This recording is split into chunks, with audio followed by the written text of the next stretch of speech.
ബഹുമാന്യരും ആദരണീയരുമായ ശ്രീമദ് ശിവസ്വരൂപാനന്ദ സ്വാമികൾ, ശ്രീമദ് വിശാലാനന്ദ സ്വാമികൾ,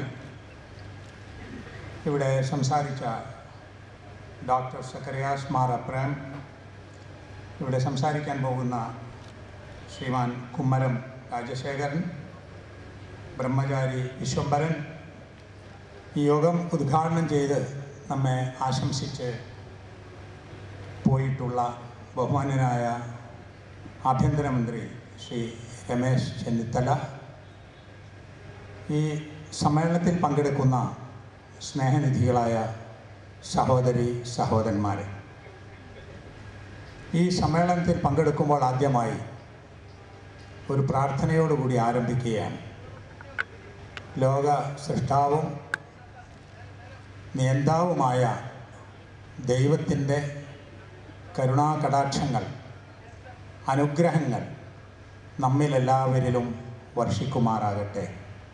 അറബി ഭാഷയിൽ പറഞ്ഞാൽ അസ്സലാമു അലൈക്കും, സംസ്കൃതത്തിൽ പറഞ്ഞാൽ ഓം ശാന്തി ശാന്തി ശാന്തി.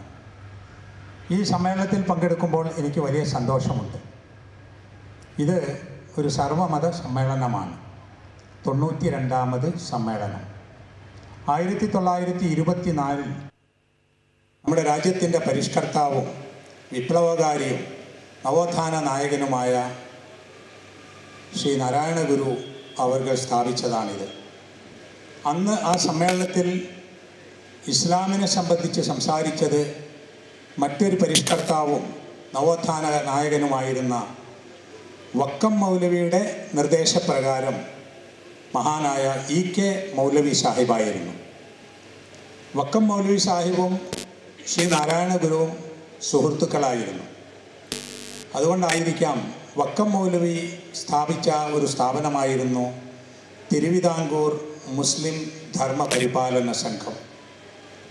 ശ്രീ നാരായണ ഗുരു സ്ഥാപിച്ച സംഘം ശ്രീ നാരായണ ധർമ്മ പരിപാലന സംഘം. രണ്ടിലും ഒരു ധർമ്മ പരിപാലന സംഘം എന്ന് നമുക്ക് കാണാൻ സാധിക്കുന്നു.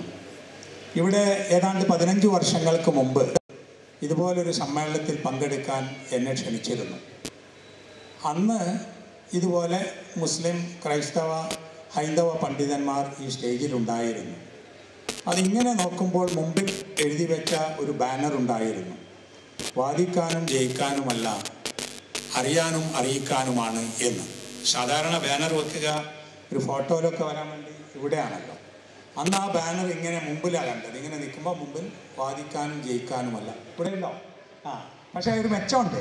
അന്ന് ഞങ്ങൾ കാണാനായിരുന്നു, ഞങ്ങൾ മെച്ചപ്പെട്ടു എന്നതുകൊണ്ടായിരിക്കാം അങ്ങോട്ട് തിരിച്ചു വെച്ചിട്ടുള്ളത്. ഈ പണ്ഡിതന്മാരിൽ ഇത്രയും കാലം കൊണ്ട് മാറ്റമുണ്ടാവുകയും വാദിക്കുകയും ജയിക്കുകയും തർക്കിക്കുകയും ചെയ്യാത്തൊരു നിലവാരത്തിലേക്ക് പണ്ഡിതന്മാരെത്തി. ഇനി നിങ്ങളാണ് കാണേണ്ടത് എന്നതുകൊണ്ടായിരിക്കാം ബഹുമാനപ്പെട്ട സ്വാമികൾ അങ്ങനെ വെച്ചിട്ടുള്ളത്. ഏതായാലും അതൊരു സന്ദേശമാണ്, അതൊരാശയമാണ്. ഞാൻ എൻ്റെ പഠനകാലത്ത് വിശുദ്ധ മക്കയിൽ 5 വർഷം പഠിച്ചിരുന്നു. ഞാൻ അറബി ഭാഷയും ഇസ്ലാമിക് സ്റ്റഡീസും. അതിൽ എൻ്റെ ഒരു സബ്ജക്റ്റ് സ്പെഷ്യലൈസേഷൻ കമ്പാരിറ്റീവ് റിലിജൻ ആയിരുന്നു. 6 മതങ്ങളെക്കുറിച്ച് ആധികാരികമായി പഠിക്കാൻ അവസരമുണ്ടായി. അതിൽ ക്രിസ്തുമതം, ജൂതമതം, ഹിന്ദുമതം, ഇസ്ലാം മതം, ബുദ്ധമതം, ജൈനമതം, ഈ 6 മതങ്ങളെക്കുറിച്ച് പഠിക്കാനുള്ളതിൽ 3 മതങ്ങൾ ഇന്ത്യയിൽ തന്നെ വളർന്നു വന്ന മതങ്ങളാണ്. ബുദ്ധമതവും ജൈനമതവും ഹിന്ദുമതവും. പിന്നെ ഇസ്ലാം മതവും ക്രിസ്തു മതവും ജൂതമതവും. ഈ മതങ്ങളെക്കുറിച്ച് പഠിച്ചപ്പോൾ മനസ്സിലാക്കാൻ കഴിഞ്ഞ ഒരു കാര്യം, മതങ്ങളിൽ ഒരുപാട് സമാനതകളുണ്ട്, സിമിലാരിറ്റീസ്, വ്യത്യാസങ്ങളുമുണ്ട്. പക്ഷേ ഇപ്പോൾ നാം കാണുന്നതും കേൾക്കുന്നതും പറയുന്നതുമൊക്കെ വ്യത്യാസങ്ങൾ മാത്രമായി പോയി എന്നതാണ്. അപ്പോൾ എന്തുകൊണ്ട് സമാനതകളെക്കുറിച്ച് പഠിക്കുകയും സമാനമായ വിഷയങ്ങൾ ഒന്നിച്ചു പറയുകയും വ്യത്യാസമുള്ള കാര്യങ്ങൾ പരസ്പര സ്നേഹത്തോടും ബഹുമാനത്തോടും മറ്റുള്ളവൻ്റെ ബുദ്ധിയോടുള്ള ബഹുമാനത്തോടും കൂടി വിട്ടുകൊടുക്കുകയും ചെയ്യാൻ കഴിയുന്നില്ല എന്നത് ഒരു വിഷയമായി എനിക്ക് അന്നേ തോന്നിയിട്ടുണ്ട്. അതുകൊണ്ട് തന്നെ ഇതുപോലുള്ള വേദികളിൽ, ചർച്ചുകളിലും ക്ഷേത്രങ്ങളിലും അതുപോലെ ഇൻ്റർഫെയ്ത്ത് സമ്മേളനങ്ങളിലുമൊക്കെ പങ്കെടുക്കുമ്പോൾ എനിക്ക് തോന്നുന്നത് സാധാരണ മനുഷ്യർ വളരെ നല്ലവരാണെന്നാണ്. പ്രശ്നങ്ങൾ ഉണ്ടാക്കുന്നത് പലതും പണ്ഡിതന്മാരും മതത്തെ കൊണ്ടു നടക്കുന്ന ആളുകളുമാണ്. ഇവിടെയാണ് ഈ ഒരു സമ്മേളനത്തിൻ്റെ പ്രസക്തി. എന്നോട് 7 മണി വരെ പ്രസംഗിച്ചോളാൻ പറഞ്ഞിട്ടുണ്ട്. അത്രയൊന്നും എനിക്ക് പറയാനില്ല. എന്നാൽ പോലും എനിക്ക് പറയാനുള്ള പല വിഷയങ്ങളും എൻ്റെ മുമ്പ് പറഞ്ഞു, ഇനി പറയാനും ഇരിക്കുന്നു. ഇസ്ലാം മതത്തെക്കുറിച്ച് പറയാൻ ആണല്ലോ ഇസ്ലാം മതം എന്ന് പറഞ്ഞ് എൻ്റെ പേര് എഴുതിയത്. അതിവിടെ പറയുന്നതിൻ്റെ പ്രസക്തി എന്താണ് എന്നല്ലേ. ഇസ്ലാം മതം ഇപ്പോൾ മുസ്ലിങ്ങൾ ഉപയോഗിക്കുന്ന ഖുർആൻ, അത് മതവേദഗ്രന്ഥങ്ങളിൽ കാലം ചരിത്രം നോക്കുമ്പോൾ അവസാനത്തേതാണ്. ഇപ്പോൾ വേദങ്ങളും ഉപനിഷത്തുകളും സ്മൃതികളും ഒക്കെ തന്നെ പഴയ വളരെ ചരിത്രമുള്ളതാണ്. ബൈബിൾ പിന്നെ ആണ് അതിൻ്റെ ചരിത്രം. ഖുർആൻ പിന്നെയും കഴിഞ്ഞിട്ടാണ്. 1400 വർഷത്തെ ചരിത്രമാണ് ഖുർആനിലുള്ളത്. അപ്പോൾ ആ ഖുർആൻ വന്നിട്ടുള്ളത് എന്തിനാണ് എന്ന് ഖുർആൻ പറഞ്ഞിട്ടുണ്ട്. മുൻ വേദങ്ങളെ സത്യപ്പെടുത്താനാണ് എന്നാണ്. മുൻകാലത്ത് വന്നു പോയിട്ടുള്ള എല്ലാ പ്രവാചകന്മാരെയും അംഗീകരിക്കുന്നു എന്നാണ്. അതുകൊണ്ട് തന്നെ ദൈവത്തിന് സമർപ്പിക്കുക എന്നതാണ് ഇസ്ലാം എന്ന വാക്കിൻ്റെ അർത്ഥമെന്നും ഖുർആൻ പറയുന്നുണ്ട്. ഇസ്ലാം എന്നത് ഒരു അറബി പദമാണ്. സലാമ, ഈ വാക്കിൽ നിന്ന് വരുന്ന സലാം, അസ്സലാം, ലാൽ സലാം ഒക്കെ ഉണ്ടല്ലോ. സലാം എന്ന് പറയുന്ന എല്ലാത്തിലും ഒരു സമാധാനം ഉണ്ടാകുന്നതാണ്. അപ്പോൾ സമർപ്പണം എന്നൊരർത്ഥവുമുണ്ട്. അപ്പോൾ സമർപ്പണവും സമാധാനവുമാണ് ഇസ്ലാം എന്ന വാക്കിൻ്റെ അർത്ഥം തന്നെ. ഖുർആനിൽ ദൈവത്തെക്കുറിച്ചും സലാം എന്ന് പറഞ്ഞിട്ടുണ്ട്, ശാന്തി. അപ്പം ഞാൻ പറഞ്ഞല്ലോ അസ്സലാമു അലൈക്കും എന്ന് പറഞ്ഞാൽ അത് സംസ്കൃതത്തിൽ പറയുമ്പോൾ ഓം ശാന്തി എന്നാണ്. ദൈവത്തെക്കുറിച്ചാണ് ഓം എന്ന് പറയുന്നത്. അപ്പോൾ ഭാഷാപരമായ വ്യത്യാസം മൂലം പലപ്പോഴും നമുക്ക് പലതും മനസ്സിലാകാതെ പോകുന്നു. എനിക്ക് വളരെ സങ്കടം തോന്നിയ ഒരു അനുഭവം ഉണ്ടായിട്ടുണ്ട്. തൃശ്ശൂരിൽ വെച്ച് ഒരു ഇസ്ലാമിക സമ്മേളനം ഞങ്ങൾ സംഘടിപ്പിച്ച ഒരു സമ്മേളനത്തിൽ അന്നത്തെ ജില്ലാ കളക്ടറെ വിളിച്ചു. അന്നത്തെ ജില്ലാ കളക്ടർ കേരളക്കാരനല്ല, ബീഹാറോ ബംഗാളോ മറ്റുള്ള ഒരാളാണ്, IAS കാരൻ. അദ്ദേഹം വന്നിട്ട് പറഞ്ഞു, എനിക്കിതിൽ പങ്കെടുക്കാൻ വലിയ സന്തോഷമാണ്, കാരണം മുസ്ലിങ്ങളോട് എനിക്ക് ഇഷ്ടമാണ്. അദ്ദേഹം മുസ്ലിം അല്ല. എന്നിട്ട് പറഞ്ഞു, അത് കുറച്ചൊക്കെ മലയാളം പറയും, മലയാളത്തിലാണ് പറഞ്ഞതും. എന്നിട്ട് പറഞ്ഞു, മുസ്ലിങ്ങൾ ഏറ്റവും വലിയ ഒരു മതേതരവാദിയുടെ നാമം 5 നേരം പള്ളിയിൽ വെച്ച് വിളിച്ചു പറയുന്നുണ്ട്, അല്ലാഹു Akbar, Akbar is the great എന്ന് പറയുന്നു. അപ്പോൾ ആളുകൾ ചിരിക്കാൻ തുടങ്ങി. അപ്പോൾ അദ്ദേഹം പറഞ്ഞു, എനിക്ക് മലയാളം വേണ്ടത്ര അറിയില്ല, തെറ്റുപറ്റിയാൽ ക്ഷമിക്കണം. അപ്പോൾ പറഞ്ഞു കൊടുത്തു, അക്ബർ ഈസ് ദ ഗ്രേറ്റ് എന്നല്ല, ഗോഡ് ഈസ് ഗ്രേറ്റ് എന്നാണ് അതിൻ്റെ അർത്ഥം. അപ്പോൾ അദ്ദേഹം വിചാരിച്ച അക്ബർ ചക്രവർത്തി ഇല്ലേ, ആ അക്ബറിൻ്റെ പേരാണ് നമ്മൾ പള്ളിയിൽ പറയുന്നത് എന്നാണ്. IAS കിട്ടുക എന്ന് പറഞ്ഞാൽ നമ്മുടെയൊക്കെ ഒരു സ്വപ്നമാണ്. പഠിച്ച് പഠിച്ച് പഠിച്ച് പിന്നെ ഇൻ്റർവ്യൂ ചെയ്ത്, അപ്പോൾ അങ്ങനെ വലിയ ഒരാളായി നമ്മുടെ നാടിനെ നിയന്ത്രിക്കാൻ വേണ്ടി സർക്കാർ നിശ്ചയിച്ച ഒരാളുടെ വിവരമാണ് അല്ലാഹു അക്ബർ എന്ന് പറഞ്ഞാൽ അക്ബർ ഈസ് ദ ഗ്രേറ്റ് എന്നാണ്. പിന്നെ നമ്മളെ കാര്യം പറയാനുണ്ടോ? ഓടിക്കോ, എന്താ രാമനാമം പറഞ്ഞാണ് ആള് വരുന്നത്, ആള് ഓടാനുള്ളതാണ് അത്, അല്ലെ? അല്ലാഹു അക്ബർ എന്ന് പറഞ്ഞത് വരുന്നോ, വേഗം ഓടിക്കോ എന്നാണ്, ഓടാനുള്ളതല്ലല്ലോ. രാമനാമം പറയുന്നത് സമാധാനം കാണിക്കാനല്ലേ. അള്ളാഹുവിൻ്റെ നാമം പറയുന്നത് അള്ളാഹുവിൻ്റെ സ്നേഹവും കാരുണ്യവും പറഞ്ഞു കൊടുക്കാനല്ലേ. അപ്പോൾ ഒരാൾ ഒരു കുരിശ് ഏന്തിയിട്ട് യുദ്ധത്തിന് പോയാൽ ആ യുദ്ധം പവിത്രമാവുമോ? ഇല്ലല്ലോ. ഹിന്ദുത്വം പറഞ്ഞ് യുദ്ധത്തിന് പോയാൽ ശരിയാവുമോ? ഇസ്ലാമിൻ്റെ പേരിൽ, ഇപ്പോൾ നേരത്തെ മന്ത്രി പറഞ്ഞ പോലെ ഇസ്ലാമിൻ്റെ പേരിൽ ഒരാൾ മറ്റൊരാളെ കൊന്നാൽ അത് ഇസ്ലാം ആകുമോ? അപ്പോൾ നമ്മളിവിടെ ഒരു മാറിച്ചിന്ത ജനങ്ങൾക്ക് നൽകാൻ സാധാരണക്കാരിൽ ഇങ്ങനെയുള്ള ആലോചനകൾ ഉണ്ടാകണം എന്നത് ഉറപ്പാണ്. ഖുർആനിൽ കുറേ പ്രവാചകന്മാരെ പേര് പറഞ്ഞിട്ടുണ്ട്. ആദ്യത്തെ മനുഷ്യനെക്കുറിച്ച് ഖുർആൻ ആദം എന്ന് പറയുന്നു, ബൈബിളിൽ ആദാം എന്ന് പറയുന്നു. പിന്നെ ഇങ്ങോട്ട് നൂഹ് നബിയെക്കുറിച്ച് ബൈബിളിൽ നോഹ പ്രവാചകൻ, അബ്രഹാം ഇബ്രാഹിം നബി, മോസസ് മൂസ നബി, ജീസസ് ഈസാ നബി, മുൻകാല പ്രവാചകന്മാരെ പേരൊക്കെ പറയുമ്പോൾ മുസ്ലിങ്ങളുടെ ഒരു മര്യാദ അനുസരിച്ച് അവർക്ക് വേണ്ടി പ്രാർത്ഥിക്കും, അലൈഹിസ്സലാം, അവർക്ക് ശാന്തി കിട്ടട്ടെ എന്ന്. അപ്പോൾ യേശു ക്രിസ്തുവിൻ്റെ പേര് കേൾക്കുമ്പോൾ ഒരു മുസ്ലിം അത് ക്രിസ്ത്യാനികളുടെ ഒരു പ്രവാചകനാണ് എന്നല്ല പറയുന്നത്, അങ്ങനെയല്ല വിചാരിക്കുക, നമ്മുടെ പ്രവാചകനാണ് എന്നാണ്. അങ്ങനെ വരുമ്പോൾ ഖുർആനിൽ തന്നെ പറയുന്നുണ്ട്, എല്ലാ പ്രദേശങ്ങളിലേക്കും ഒരു മുന്നറിയിപ്പുകാരനെ അയച്ചിട്ടുണ്ട് എന്ന്. എല്ലാ പ്രദേശങ്ങളിലേക്കും, ഒരു സംസ്കാരമുള്ള മനുഷ്യൻ ജീവിച്ചു പോരുന്ന എല്ലാ പ്രദേശങ്ങളിലേക്കും ഒരു മുന്നറിയിപ്പുകാരനെ അയച്ചിട്ടുണ്ട് എന്ന്. ഖുർആനിൽ അത് പറഞ്ഞത് ലികുല്ലി ഖൗമിൻ ഹാദ് എന്നാണ്. അതുപോലെ തന്നെ ഒരു മുന്നറിയിപ്പുകാരൻ, ഒരു വഴികാട്ടി വരാത്ത ഒരു സമൂഹവും ഇല്ല എന്നാണ്. വൈം മിൻ ഉമ്മത്തിൻ ഇല്ലാ ഖലാ ഫീഹാ നദീർ, ഒരു സമൂഹത്തിലും ഒരു മുന്നറിയിപ്പുകാരൻ വന്നിട്ടില്ലാതെ ഇല്ല. മുന്നറിയിപ്പുകാരെന്ന് പറഞ്ഞാൽ ദൈവത്താൽ നിശ്ചയിക്കപ്പെട്ട നല്ല കാര്യങ്ങൾ, ധർമ്മങ്ങൾ മനുഷ്യർക്ക് എത്തിച്ചു കൊടുക്കുന്ന ആളുകളാണ്. അപ്പോൾ നമ്മുടെ രാജ്യം, ഇന്ത്യ രാജ്യത്തെ സംബന്ധിച്ചിടത്തോളം എത്രയോ പഴയ സംസ്കാരവും എത്രയോ പഴയ സമൂഹവും നിലനിൽക്കുന്നത് കൊണ്ട് തന്നെ ഇവിടെ ധർമ്മോപദേശം ചെയ്ത, ദൈവത്തെക്കുറിച്ച് പറഞ്ഞു കൊടുത്ത മഹാന്മാരായ മുനിമാരും ഋഷിമാരും ആചാര്യന്മാരും ആത്മീയ നേതാക്കന്മാരുമൊക്കെ അവർ പ്രബോധനം ചെയ്തതും ദൈവത്തിൻ്റെ നിയമങ്ങളായതുകൊണ്ട് അത് ഇസ്ലാമാണ് എന്നാണ് ഈ അർത്ഥത്തിൽ ഖുർആനിൽ നിന്ന് മനസ്സിലാകുന്നത്. ഞാനത് ഒരു അവകാശവാദം പറയില്ല. ഈ അർത്ഥത്തിൽ എന്ന് പറയുന്നത് ദൈവത്തിന് സമർപ്പിച്ചവർ, ദൈവത്തിൻ്റെ അനുസരിച്ചവർ എന്ന നിലക്കാണ്. ഇപ്പോൾ ആരാണ് മുസ്ലിം, ഹിന്ദു, ക്രിസ്ത്യൻ? നമ്മൾ ചില ആവശ്യത്തിന് കമ്മ്യൂണിറ്റി സർട്ടിഫിക്കറ്റ് വാങ്ങും, തഹസിൽദാരടുത്ത്, വില്ലേജ് ഓഫീസറടുത്ത്. അപ്പോൾ എൻ്റെ മകൻ അവിടെ പോയിട്ട് എനിക്കൊരു കമ്മ്യൂണിറ്റി സർട്ടിഫിക്കറ്റ് വേണം, മുസ്ലിമാണെന്ന് എഴുതി കൊടുക്കും. അതിനെന്ത് ചെയ്യണം? അവൻ ഒന്നുകിൽ റേഷൻ കാർഡോ വേറെ എന്തെങ്കിലും രേഖയുണ്ട്, ആരാണ് എൻ്റെ വാപ്പ, അത് എന്ന ആളാണ്, എന്നാൽ ഇവൻ മുസ്ലിം. ഒരു ക്രിസ്ത്യാനി എന്നാൽ ആരാണ് അച്ഛനാണ്, അല്ലെങ്കിൽ ഹിന്ദു എന്നാൽ അത് നോക്കും. ഏതെങ്കിലും ഒരു തഹസിൽദാർ ചോദിക്കേണ്ടതുണ്ടോ, നീ 5 നേരം നമസ്കരിക്കാറുണ്ടോ, നോമ്പെടുക്കാറുണ്ടോ, റംസാൻ മാസത്തിൽ സക്കാത്ത് കൊടുക്കലുണ്ടോ ധനത്തിന്, എന്നാ മുസ്ലിമാണെന്ന് സർട്ടിഫിക്കറ്റ് തരാന്ന്? ഇല്ലല്ലോ. ദൈവമില്ല എന്ന് പറഞ്ഞു നടക്കുന്ന മുസ്ലിമിനും ഹിന്ദുവിനും ക്രിസ്ത്യാനിക്കും നമ്മുടെ അധികാരികൾ അവൻ മുസ്ലിമും ഹിന്ദുവും ക്രിസ്ത്യാനിയുമാണ് എന്ന് സർട്ടിഫിക്കറ്റ് കൊടുക്കും. അതിൻ്റെ അർത്ഥം അത് ജാതി സർട്ടിഫിക്കറ്റാണ്, മതമല്ല. പടച്ചവൻ്റെ അടുത്ത് ജാതിയല്ല, വിശ്വാസവും കർമ്മവുമാണ് പടച്ചവൻ നോക്കുക എന്നതാണ്. അപ്പോൾ നമ്മളിങ്ങനെ മുസ്ലിമാണെന്ന് വിചാരിക്കുന്ന കുറേ ആളുകൾ അവിടെ ചെന്നാൽ മുസ്ലിം ആവില്ല. നമ്മൾ ഹിന്ദു ആണെന്ന് വിചാരിച്ച് നടക്കുന്ന കുറേ ആളുകൾ അവിടെ ചെന്നാൽ ഹൈന്ദവതയോ ഭാരതീയതയോ ഒന്നും അറിയാത്ത അവൻ ഹിന്ദു ആയിക്കൊള്ളണമെന്നില്ല. ക്രിസ്ത്യാനിയുടെയും അവസ്ഥ അങ്ങനെയായിരിക്കും. അപ്പോൾ വിശ്വാസവും കർമ്മവുമാണ് ഒരു മനുഷ്യനെ അവൻ്റെ മതം ഏത് എന്ന് നിർണ്ണയിക്കുന്നത് എന്ന് നമ്മൾ അറിഞ്ഞാൽ യഥാർത്ഥത്തിൽ ഒരു വർഗീയതയും മനുഷ്യർക്ക് ഇടയിൽ ഉണ്ടാവില്ല. അതിന് ഖുർആൻ നൽകുന്ന ഒരു സന്ദേശമാണ്. ഖുർആനിലെ 109-ാമത്തെ സൂക്തത്തിലെ 6-ാമത്തെ വചനം, നിങ്ങൾക്ക് നിങ്ങളുടെ മതം, എനിക്ക് എൻ്റെ മതം, ലക്കും ദീനുക്കും വലിയ ദീൻ, നിങ്ങൾക്ക് നിങ്ങളുടെ മതം, എനിക്ക് എൻ്റെ മതം. മദീനയിലെത്തിയ പ്രവാചകൻ അവിടെയുള്ള മുഴുവൻ വിശ്വാസികളെയും മതവിശ്വാസികളെയും വിളിച്ചുകൂട്ടി.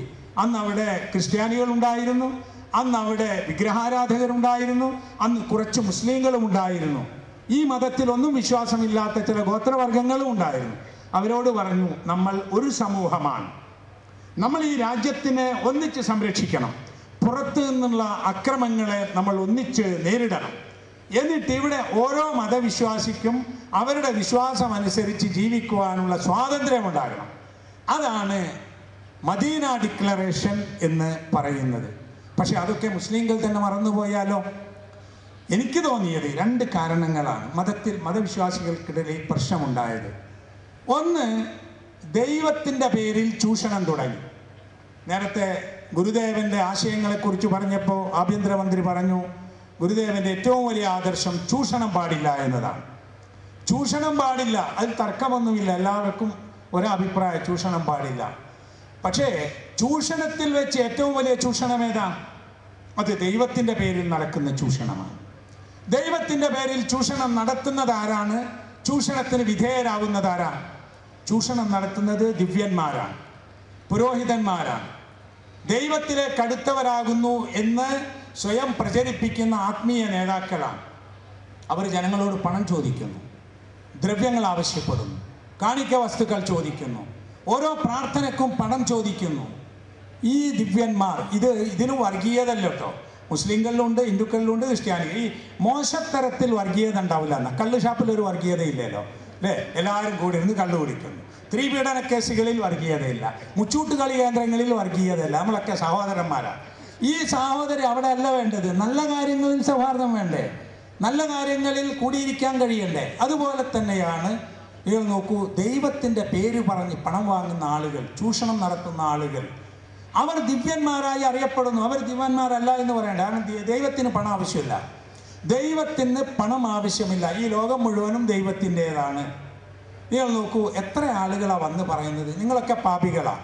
നമ്മളൊക്കെ പാപികളാണല്ലോ. പക്ഷെ നിങ്ങൾ വിളിച്ചാൽ ദൈവം കേൾക്കില്ല. പാപികൾ വിളിച്ചാൽ പിന്നെ ദൈവം കേൾക്കാൻ ദൈവത്തിൻ്റെ അടുത്ത ഞങ്ങളോട് പറഞ്ഞ് ഞങ്ങൾ റെക്കമെൻഡ് ചെയ്ത് ചെയ്യാമെന്ന്. അത് നടക്കില്ല, 100% ഞാൻ. കാരണം എന്താ അറിയോ? ദൈവം കാരുണ്യവാനാണ്, ദൈവം നീതിമാനാണ്. ദൈവം കാരുണ്യവാനും നീതിമാനുമാണെങ്കിൽ ഒരു പാവം മനുഷ്യൻ, വിവരമില്ലാത്ത മനുഷ്യൻ ദൈവമേ എന്ന് നെഞ്ചത്ത് കൈവച്ച് വിളിക്കുന്ന ആ വിളിയുണ്ടല്ലോ, അതാണ് ഒരു ദിവ്യൻ മുഖേന വിളിക്കുന്നതിനേക്കാളും വലുത്. എൻ്റെ ഉമ്മ ഹജ്ജിന് പോയപ്പോൾ എന്നോട് പറഞ്ഞു, എൻ്റെ ഉമ്മ എഴുത്തും വായനയൊന്നും പഠിച്ചിട്ടില്ലായിരുന്നു, അവർ മരിച്ചിട്ട് 10 കൊല്ലമായി. അപ്പോൾ അവരെന്നോട് പറഞ്ഞു, മോനെ ഹജ്ജിന് പോകുമ്പോഴേ ആ പറയാനുള്ളതും പ്രാർത്ഥിക്കാനുള്ളതും അറബിയിലുള്ളതും എനിക്കറിയില്ല, ഞാൻ പഠിച്ചോനെ എന്നിങ്ങനെ പറയുന്നത്. ഞാൻ പറഞ്ഞു, അത് മതി ഉമ്മ, നിങ്ങൾ പഠിച്ചോനെ എന്ന് പറഞ്ഞാൽ അത് തന്നെയാണ് വലിയ പ്രാർത്ഥന. ഇനി ഉമ്മയുടെ പ്രാർത്ഥന പടച്ചവനിലെത്തിക്കാൻ വേറൊരാൾക്ക് പൈസ കൊടുക്കണം. ഞാൻ ഈ വിഷയം കോഴിക്കോട്ട് ഒരു സമ്മേളനത്തിൽ പറഞ്ഞപ്പോൾ അന്ന് കൊളത്തൂർ ആശ്രമത്തിലെ സ്വാമി ചിദാനന്ദപുരി എൻ്റെ കൂടെ ഉണ്ടായിരുന്നു. അപ്പോൾ അദ്ദേഹം പറഞ്ഞു, ഈ വിഷയത്തെ നമ്മൾ ഒന്നിച്ചു പറയണം. ഞാനന്ന് പറഞ്ഞു, ഒരു കുബേർ കുഞ്ച് എന്ന് പറഞ്ഞൊരു പരസ്യം കാണയില്ല ടി വിയിൽ, കുബേർ കുഞ്ച് എന്താണത്? അത് ഒരു തകിട്. ഈ തകിട് നിങ്ങളുടെ വീട്ടിൽ വെച്ചാൽ അവിടെ ഐശ്വര്യമുണ്ടാകും, നിങ്ങളുടെ ഷെൽഫിൽ വെച്ചാൽ അവിടെ ധനമുണ്ടാകും, നിങ്ങളുടെ ശരീരത്തിൽ കെട്ടിയാൽ ആരോഗ്യമുണ്ടാകും. എന്നിട്ട് എല്ലാ ഭാഷയിലും പറയാം, ഞാൻ എൻ്റെ വീട്ടിൽ വെച്ചു പണമുണ്ടായി, ഷെൽഫിൽ വെച്ചു പണമുണ്ടായി, ശരീരത്തിൽ കെട്ടി ആരോഗ്യമുണ്ടായി. അതിൻ്റെ യഥാർത്ഥ വില 5000 രൂപ, ഇപ്പോൾ ഓഫർ 3333 രൂപ. എന്നിട്ടോ നമ്മൾ പൈസ അയച്ചു കൊടുക്കുന്നു, അവർക്ക് കിട്ടുന്നു, അവർക്ക് പണമുണ്ടാകും. ബുദ്ധി ഉണ്ടെങ്കിൽ നമുക്ക് ആലോചിച്ചൂടെ, ഇത് ആ തകിട് അയാൾ വീട്ടിൽ വെച്ചിട്ട് ഫ്രീ സർവീസ് ആയിക്കൂടെ? അയാൾക്ക് പൈസ കിട്ടാനാണെങ്കിൽ ഈ ഓഫറും പ്രചാരണവും ടി വി പരസ്യവും വേണ്ടല്ലോ. ഈ തകിട് അവരുടെ വീട്ടിൽ വെക്കുക, എന്നിട്ട് ജനങ്ങൾക്കൊരു ഫ്രീ സർവീസ് ചെയ്തോട്ട് അയച്ചു കൊടുക്കണേ. അങ്ങനെ ആലോചിക്കാൻ നമുക്ക് ബുദ്ധിയില്ലാത്ത കാലത്തോളം ഇവർ നമ്മളെ ചൂഷണം ചെയ്യും, യാതൊരു സംശയവുമില്ല. ഇത് ഞാൻ പറഞ്ഞപ്പോഴാണ് ചിദാനന്ദപുരി സ്വാമികൾ പറഞ്ഞത്, ഞാൻ വേറൊരു കഥ പറയാമെന്ന്. അദ്ദേഹം പറഞ്ഞു, തിരുവനന്തപുരത്ത് എല്ലാ സാധനങ്ങളും നഷ്ടപ്പെട്ടാൽ പോയി പറയുന്ന, ടി വിയിലൊക്കെ തന്നെ എല്ലാ കാര്യവും പ്രഖ്യാപിക്കുന്ന ഒരു ആളുണ്ട്, ഒരു ജ്യോതിഷ്. അദ്ദേഹത്തിൻ്റെ മകനെ കാണാതെ 96 കാണാതായപ്പോൾ അദ്ദേഹം പോലീസ് സ്റ്റേഷനിൽ പോയി എഴുതി കൊടുത്തു, മോനെ കാണാനില്ല.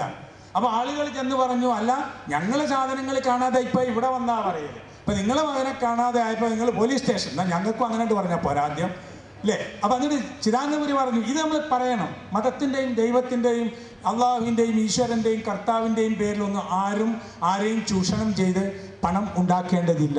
കഴിഞ്ഞ ആഴ്ച ഞാൻ അദ്ദേഹത്തെ വിളിച്ചിരുന്നു, അദ്ദേഹം ഒരു പരിഷ്കർത്താവാണ്. എന്താണെന്നറിയോ, അദ്ദേഹം കോഴിക്കോട്ട് വെച്ച് പറഞ്ഞു, ഈ ആന എഴുന്നള്ളത്ത് വേണമെന്നില്ല, അതൊന്നും ഹിന്ദു മതത്തിലില്ല. അദ്ദേഹം പറഞ്ഞു, വെടിക്കെട്ട് ആവശ്യമില്ല, കാരണം അതുകൊണ്ടൊക്കെ പ്രശ്നങ്ങളാണ്, ക്ഷേത്രത്തിൻ്റെ ആത്മീയത തകരുന്നു. അപ്പം ഞാൻ അദ്ദേഹത്തെ വിളിച്ചു പറഞ്ഞു, നിങ്ങൾ ഭയങ്കര വിപ്ലവാത്മകമായിട്ടാണല്ലോ പറയുന്നത്. അപ്പം പറഞ്ഞു, അദ്ദേഹം പറഞ്ഞു, ഞാൻ ക്ഷേത്രത്തിൽ കുറച്ച് കാലമായി പറയുന്നുണ്ട്, ഇപ്പോൾ ഒന്ന് പുറത്ത് പറഞ്ഞു നോക്കിയതാണ് എന്ന് പറഞ്ഞു. എന്താണ് അതിൻ്റെ പ്രതികരണം എന്ന നിലയ്ക്ക്. അപ്പോൾ ജനങ്ങളെ ചൂഷണം ചെയ്യുന്ന മത നേതൃത്വം ഉണ്ടാകുന്നു, അന്ധവിശ്വാസങ്ങളുടെയും അനാചാരങ്ങളുടെയും പേരിൽ മന്ത്രവാദികൾ ഉണ്ടാകുന്നു, കൂടോത്രം നടത്തുന്നവരുണ്ടാകുന്നു. ഇവരൊക്കെ ദൈവമാണെന്നോ ദൈവത്തിൻ്റെ ശക്തിയുള്ളവരാണെന്നോ വിചാരിച്ച് നമ്മെ ചൂഷണം ചെയ്യുന്നു. അതിൻ്റെ ആവശ്യമില്ല. ദൈവം എല്ലാം കാണുന്നവനും കേൾക്കുന്നവനും അറിയുന്നവനും മനുഷ്യൻ്റെ മനസ്സിലുള്ളത് അറിയുന്നവനും കൃപയുള്ളവനും നീതിമാനുമാണ് എന്നാണ്. ഞാനിത് പറഞ്ഞപ്പോൾ ഒരാൾ എന്നോട് പറഞ്ഞു, നമ്മുടെ നാട്ടിൽ ഏത് കാര്യം നടക്കണമെങ്കിലും നമ്മൾ ഒരു ചെറിയ റെക്കമെൻഡേഷൻ ആവശ്യമല്ലേ, ഒരു ട്രാൻസ്ഫർ കിട്ടാൻ, ഒരു പ്രൊമോഷൻ, അല്ലെങ്കിൽ ഒരു കോളേജ് അഡ്മിഷൻ. നമ്മൾ അങ്ങനല്ലേ, നമ്മൾ പറഞ്ഞാൽ കിട്ടൂല്ലെങ്കിൽ മന്ത്രിൻ്റെ ഓഫീസിൽ പറഞ്ഞ് അവിടെ നിന്ന് ഇങ്ങോട്ട് വിളിച്ച് പറഞ്ഞാൽ അഡ്മിഷനായി, പ്രൊമോഷനായി. ഒരു ഇലക്ട്രിസിറ്റി കണക്ഷൻ പോലും ഇപ്പം അങ്ങനെ നടക്കുന്നത്. ഇത് പറഞ്ഞ മനുഷ്യൻ ആലോചിച്ചില്ല, അത് വെച്ചിട്ട് ദൈവത്തിന് താരതമ്യം ചെയ്യാം. ഈ നാട്ടിലെ രാഷ്ട്രീയക്കാരും അധികാരികളും വേണ്ട വിധം പ്രവർത്തിക്കാഞ്ഞിട്ടാണ് നമ്മൾ കൈക്കൂലി കൊടുക്കുന്നത്, അല്ലെ ശുപാർശ അയക്കുന്നത്, ഫോൺ ചെയ്യിപ്പിക്കുന്നത്. ഇനി പഠിച്ചവനും അങ്ങനെയാണെന്ന് പറയണോ? അത് വളരെ മോശമല്ലേ? പഠിച്ചവൻ ഒരു റെക്കമെൻഡേഷനും ഇല്ലാതെ, ഒരു ദുസ്വാധീനവും ഇല്ലാതെ, 10 പൈസ കൈക്കൂലി കൊടുക്കാതെ മെറിറ്റ് അനുസരിച്ചാണ് കാര്യം ചെയ്യുന്നത് എന്നാണ് എല്ലാ മതഗ്രന്ഥങ്ങളിൽ നിന്നും നമ്മൾ മനസ്സിലാക്കുന്നത്. ഇവിടെ ഇങ്ങനെ ഒരു മതസൗഹാർദ്ദ സർവ്വമത സമ്മേളനം നടക്കുന്നതിൻ്റെ ഒരു ചരിത്രം എനിക്ക് തോന്നുന്നത്, എൻ്റെ അടുത്ത് ശ്രീ നാരായണ ഗുരുവിൻ്റെ സമ്പൂർണ്ണ കൃതികളുണ്ട്. ഞാൻ പലപ്പോഴും ആലോചിച്ചിട്ടുണ്ട്, ശ്രീ നാരായണ ഗുരുവിൻ്റെ സമ്പൂർണ്ണ കൃതികൾ ചെറിയൊരു പുസ്തകം മാതൃഭൂമി പ്രസിദ്ധീകരിച്ച സുകുമാര അഴീക്കോട് അതിന് ആമുഖം എഴുതിയിട്ടുണ്ട്. ഞാൻ ഇന്നലെ വീണ്ടും അത് വായിച്ചു, ഇങ്ങോട്ട് വരികയല്ലേ എന്തെങ്കിലും ഒന്നുകൂടി വായിക്കാൻ. അപ്പം അതിൽ പറയുന്നു, ശ്രീ നാരായണ ഗുരു സ്വാമി അവറുകൾ 200 പേജിൽ താഴെ എഴുതിയിട്ടുള്ളൂ. 200 പേജിൽ താഴെ. അപ്പോൾ വ്യാഖ്യാനമടക്കം അത്രയേ ഉള്ളൂ പുസ്തകം, 400 പേജേ ഉള്ളൂ. അദ്ദേഹം വലിയൊരു പ്രഭാഷകനൊന്നും ആയിരുന്നില്ല. അപ്പോൾ എന്താ, വലിയൊരു എഴുത്തുകാരനോ വലിയൊരു പ്രഭാഷകനോ അല്ലാതിരുന്നിട്ടും അദ്ദേഹത്തിൻ്റെ സന്ദേശത്തിന് ലോകത്ത് വലിയൊരു വെളിച്ചം നൽകാൻ കഴിഞ്ഞത് ആ സന്ദേശത്തിൻ്റെ മഹത്വമാണ്. ഖുർആനിൽ നബി തിരുമേനിയെ പറ്റി ലോകത്തിന് കാരുണ്യമാണ് എന്ന് പറഞ്ഞിട്ടുണ്ട്. റഹ്മത്തുൽ ലിൽ ആലമീൻ. ശ്രീ നാരായണ ഗുരു എന്താ പറഞ്ഞതെന്നറിയോ? ശ്രീ നാരായണ ഗുരു പറഞ്ഞിട്ടുള്ളത്, പ്രവാചകൻ്റെ നബി തിരുമേനിയുടെ ആശയവും സന്ദേശവും ജീവിതവും വിശുദ്ധിയും സ്നേഹവും കാരുണ്യവും ഒക്കെ കണ്ടിട്ട് എന്ത് പറയണം, ഏത് വാക്കുകൊണ്ട് ഉപമിക്കണം? അതാണ് അദ്ദേഹം അനുകമ്പാ ദശകത്തിൽ പറഞ്ഞത്. പുരുഷാകൃതി പൂണ്ട ദൈവമോ, പുരുഷാകൃതി പൂണ്ട ദൈവമോ, നര ദിവ്യാകൃതി പൂണ്ട ധർമ്മമോ, പരമേശ പവിത്ര പുത്രനോ, കരുണാവാൻ നബി മുത്തുരത്നമോ, കരുണാവാൻ നബി മുത്തുരത്നമോ, റഹ്മത്തുൽ ലിൽ ആലമീൻ. ഇത് മനസ്സിലാക്കി അദ്ദേഹം അത് പറഞ്ഞു. അദ്ദേഹം അത് പറയുമ്പോൾ ഇത് മനുഷ്യരൂപത്തിൽ വന്ന ദൈവമാണോ, മനുഷ്യനും ദൈവവും കൂടിയ ധർമ്മത്തിൻ്റെ രൂപമാണോ, അല്ല പരമേശ പവിത്ര പുത്രനോ? അതിന് രണ്ട് വ്യാഖ്യാനം പറഞ്ഞിട്ടുണ്ട് ഈ ഞാൻ വായിച്ച കൃതിയിൽ. ഒന്ന് അത് യേശു ക്രിസ്തുവാണോ എന്നൊരു വ്യാഖ്യാനവും, അതല്ല ദൈവപുത്രനാണോ എന്ന ഒരു വ്യാഖ്യാനവും. എന്തായാലും ശ്രീ നാരായണ ഗുരു അവരുടെ പഠനത്തിൽ നിന്ന് നബി തിരുമേനിയെക്കുറിച്ച് അദ്ദേഹത്തിന് പറയാൻ തോന്നിപ്പോയതാണിതൊക്കെ. ഇതിൻ്റെ അവസാനം കരുണാവാൻ നബി മുത്തുരത്നമോ എന്ന് ചോദിക്കുന്നു. ഇതിൽ നിന്ന് നാം മനസ്സിലാക്കേണ്ടത് വിദ്വാൻമാർ പഠിച്ചവർ അങ്ങനെ പറയുന്നു എന്നാണ്. സ്വാമി വിവേകാനന്ദ സമ്പൂർണ്ണ കൃതികളിൽ നബി തിരുമേനിയെക്കുറിച്ച് പറയുന്ന ഒരു ഭാഗത്ത് പറയുന്നു, അതാ വരുന്നു സമാധാനത്തിൻ്റെ പ്രവാചകൻ, നല്ലതേ പുലരൂ, നല്ലതേ നിലനിൽക്കൂ. നബിയുടെ സന്ദേശം നല്ലതല്ലായിരുന്നുവെങ്കിൽ അത് നിലനിൽക്കുമായിരുന്നില്ല. സമാധാനത്തിൻ്റെയും സാഹോദര്യത്തിൻ്റെയും പ്രവാചകനാണ് മുഹമ്മദ് എന്ന് അദ്ദേഹം പറയുന്നു. അപ്പം വിവരമുള്ള ആളുകൾ, ഞാൻ പറഞ്ഞില്ലേ, മുമ്പ് വന്നിട്ടുള്ള പ്രവാചകന്മാരെയും ആദർശങ്ങളെയും ഒക്കെ ബഹുമാനിക്കുന്നത് പോലെ തന്നെ മുൻ വേദങ്ങളിൽ വിശ്വസിച്ച് പഠിച്ച് ഗവേഷണം നടത്തിയ സന്ദേശം നടത്തുന്ന ആളുകൾ പിൽക്കാലത്ത് വന്നിട്ടുള്ള മുഹമ്മദിനെയും നബി തിരുമേനിയെ ആ നിലക്ക് ആദരിച്ചു എന്നത് നമ്മൾ വളരെ കൂടുതൽ ജനങ്ങളിൽ എത്തിക്കേണ്ട ഒരു ആശയം തന്നെയാണ്. നബി തിരുമേനി ജനങ്ങൾക്ക് നൽകിയ സന്ദേശത്തിൽ, യേശു ക്രിസ്തു ജനങ്ങൾക്ക് നൽകിയ സന്ദേശത്തിൽ ഭാരതീയ ദർശനങ്ങൾ ജനങ്ങൾക്ക് നൽകിയിട്ടുള്ള മുനിമാരുടെയും ഋഷിമാരുടെയും ഒക്കെ സന്ദേശങ്ങളിൽ എവിടെയും അക്രമം പറഞ്ഞിട്ടില്ല എന്ന് നമുക്ക് കാണാൻ സാധിക്കും. ആക്രമിക്കാൻ പാടില്ല എന്ന്. ഇനി എവിടെയെങ്കിലും ഒരു യുദ്ധം വന്നിട്ടുണ്ടെങ്കിൽ ഹിന്ദു മതഗ്രന്ഥങ്ങളിലോ ക്രിസ്ത്യൻ മതഗ്രന്ഥങ്ങളിലോ ഇസ്ലാമിക ഗ്രന്ഥങ്ങളിലോ യുദ്ധം എന്ന് പറഞ്ഞിട്ടുണ്ടെങ്കിൽ എനിക്ക് ഉറപ്പാണ് അത് ഒരു മനുഷ്യൻ ആത്മരക്ഷാർത്ഥം നേരിടുന്ന പ്രവർത്തനമാണ്, അല്ലെങ്കിൽ പ്രതിരോധിക്കുവാൻ വേണ്ടി രക്ഷയില്ലാതെ ചെയ്തതാണ് ഇന്ന്. അതിൽ പോലും എന്ത് ചെയ്യണമെന്നുണ്ട്. ഇന്നുണ്ടല്ലോ ഹോസ്പിറ്റലുകളുടെ മുകളിൽ, സ്കൂളുകളുടെ മുകളിൽ, സിവിലിയന്മാരുടെ താമസിക്കുന്ന സ്ഥലത്ത് ബോംബിടുന്ന ആളുകൾ അവർ മനസ്സിലാക്കണം. നബി തിരുമേനി പറഞ്ഞു, യുദ്ധം യോദ്ധാവിനോടെ പാടുള്ളൂ. സ്ത്രീകളെയും കുട്ടികളെയും വൃദ്ധജനങ്ങളെയും ആക്രമിക്കരുത്. ആരാധനാലയങ്ങളിൽ ധ്യാനിച്ചു കഴിയുന്ന ഭക്തജനങ്ങളെ ഉപദ്രവിക്കരുത്. ഒരു യുദ്ധമുണ്ടായിപ്പോയാൽ സന്ധി സംഭാഷണത്തിന് അവർ വന്നാൽ ആ സന്ധിയിലേക്ക് പോകണം. അതിൻ്റെ ഫലമായിരുന്നു 10 വർഷക്കാലം നമുക്കിടയിൽ യുദ്ധമുണ്ടാവില്ല എന്ന് മക്കയിലെ ആളുകൾ ഒരു ഓഫർ നൽകിയപ്പോൾ നബി തിരുമേനി മക്കയിൽ തീർത്ഥാടനത്തിന് വന്ന് അതിർത്തിയിൽ നിന്ന് ആ വർഷം തിരിച്ചു പോയിട്ടുള്ളത്. നബിയും അനുയായികളും മക്കയിലേക്ക് വരിക, മദീനയിൽ നിന്ന് ഉംറ ചെയ്യാൻ, തീർത്ഥാടനം ചെയ്യാൻ. മക്കയിലെത്താൻ നേരത്ത് മക്കയിലെ ആളുകൾ, നബി അംഗീകരിച്ചിട്ടില്ലാത്ത ആളുകൾ, അവർ നബിയുടെ കുടുംബക്കാരും ബന്ധുക്കളും അയൽവാസികളുമാണ്. അവർ വന്ന് പറഞ്ഞു, മുഹമ്മദേ, നിങ്ങൾ ആക്രമിച്ചോ, ഞങ്ങൾ അനുവാദമില്ലാതെ ഇങ്ങോട്ട് വരരുത്, ഞങ്ങൾ അനുവദിച്ചിട്ട് വരാം അടുത്ത കൊല്ലം. ഈ വർഷം തിരിച്ചു പോകൂ. തിരിച്ചു പോയാൽ നിങ്ങൾക്ക് അടുത്ത വർഷം ഞങ്ങളുടെ അനുവാദത്തോടു കൂടി തന്നെ വരാമല്ലോ. നബി ആലോചിച്ചു എന്ത് ചെയ്യണം. അങ്ങനെ പോയാൽ എന്തുണ്ടാകും? അടുത്ത 10 കൊല്ലം നമുക്കിടയിൽ യുദ്ധമുണ്ടാകില്ല എന്ന് കരാർ എഴുതാമെന്ന് പറഞ്ഞു. നബി തിരുമേനി തിരിച്ചുപോയി.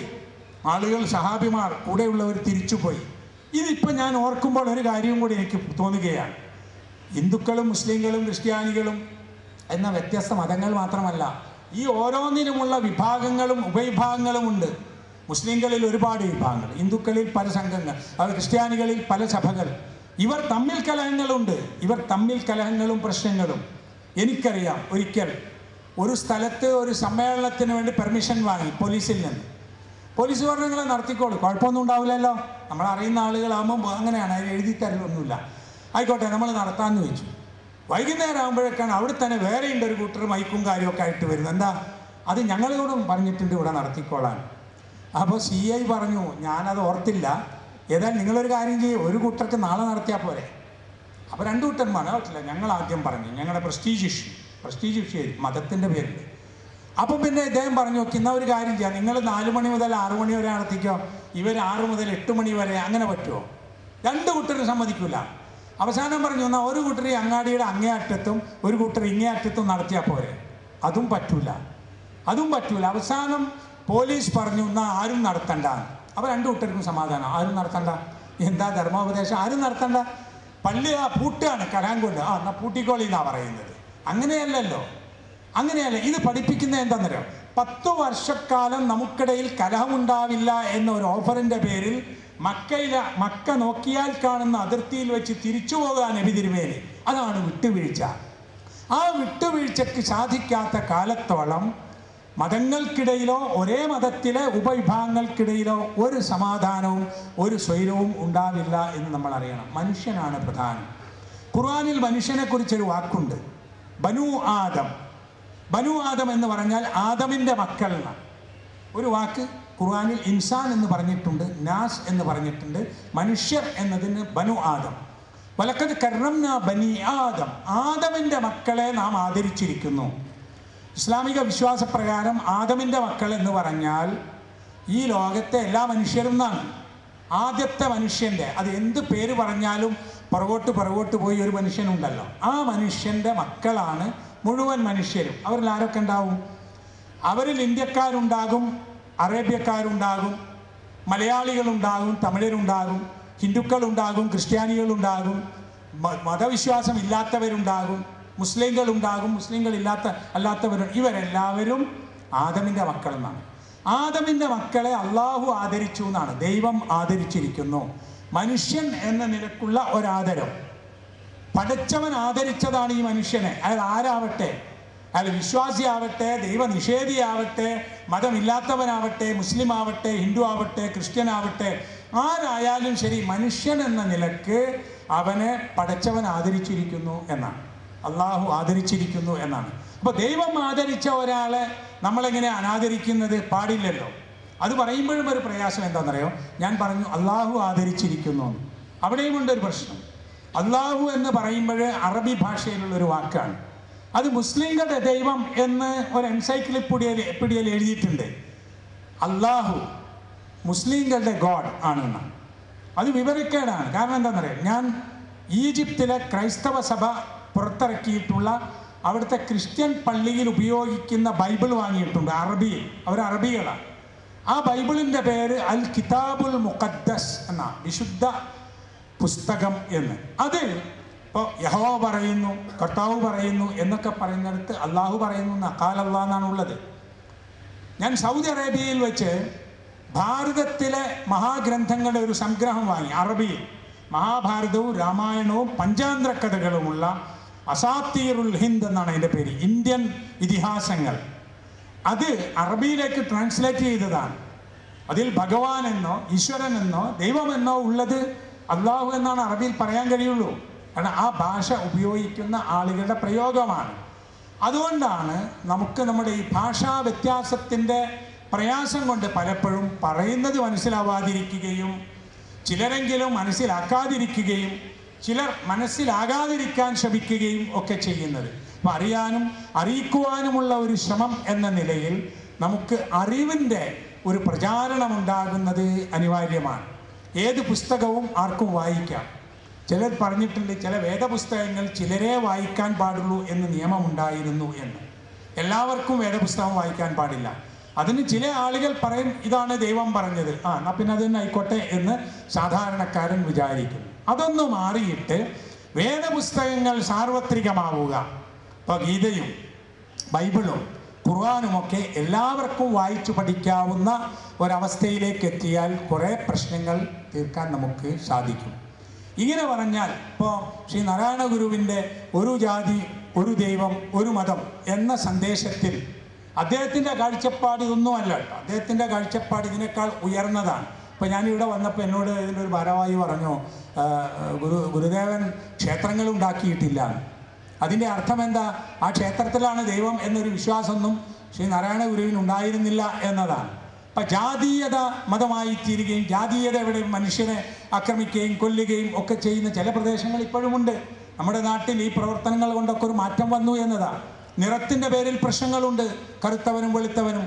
ഭാഷയുടെ പ്രശ്നങ്ങളുണ്ട്, അതിർത്തി രാജ്യത്തിൻ്റെ പ്രശ്നങ്ങളുണ്ട്. ഈ ഇപ്പുറത്തുപെട്ട ആളുകൾ അപ്പുറത്തുള്ളവനെ ശത്രുവായി കാണണം. മതത്തിൻ്റെ പ്രശ്നം വേറെ. അപ്പം ഇതൊക്കെ മാറി മനുഷ്യനെ നിലക്ക് നമ്മൾ പരസ്പരം ബഹുമാനിക്കുമ്പോൾ പിന്നെ എല്ലാ മതത്തിൻ്റെയും കാര്യം എല്ലാവരും ചെയ്യുക എന്നാണ് അതിനർത്ഥം?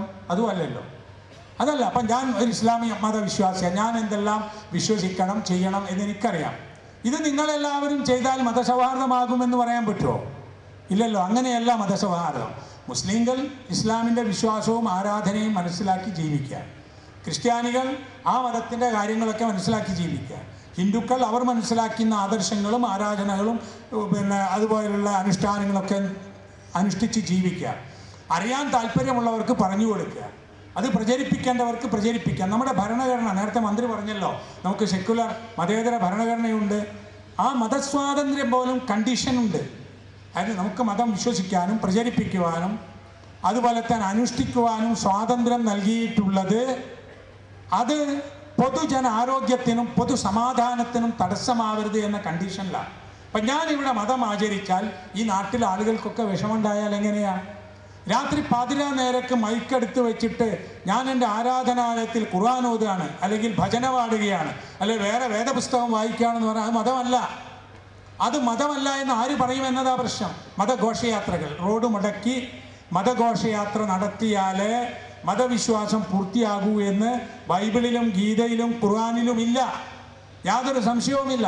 എന്നാലും ചിലപ്പോൾ നമ്മൾ പെട്ടെന്ന് മണിക്കൂറുകളോളം റോഡ് ബ്ലോക്കാകുന്നു, സ്കൂളിൽ പോകുന്ന കുട്ടികൾ വഴിയിൽ കുടുങ്ങുന്നു, ഹോസ്പിറ്റലിലെത്തുന്ന രോഗികൾ വഴിയിൽ മരിക്കുന്നു, വിദേശത്ത് പോകേണ്ട ആളുകൾക്ക് ഫ്ലൈറ്റ് മിസ്സാകുന്നു. എന്നിട്ട് നമ്മൾ പറയുന്നു ഇത് ഞങ്ങളുടെ മതത്തിൻ്റെ ചിഹ്നമല്ല.